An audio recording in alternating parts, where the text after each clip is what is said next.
কত কষ্টে ইট ভাঙ্গি, তাও বাড়ির মানুষের মন পাইলাম না। ও বন্ধু রে,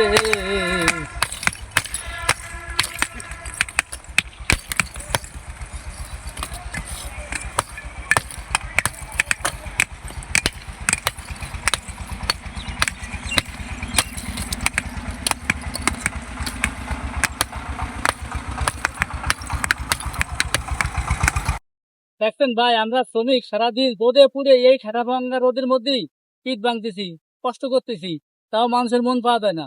শ্রমিক যে মানুষ মূল্যায়ন করে না। একজন শ্রমিক সারাদিন কষ্ট করে রোদে পুড়ে এই যে খরার মধ্যে ইট ভাঙে, বাড়ির কাজ করে, খোয়ার কাজ করে, মাটি কাটা কাজ করে, তাও মানুষকে মূল্যায়ন করা হয় না। আমরা আমরা দেশে যত শ্রমিক আছে সবাইকে মূল্যায়ন করব, সবাইকে সম্মান করব, রেসপেক্ট করব।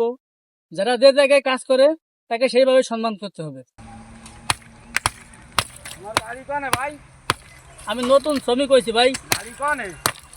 বাড়ি বাইকের ডাঙ্গা। হ্যাঁ।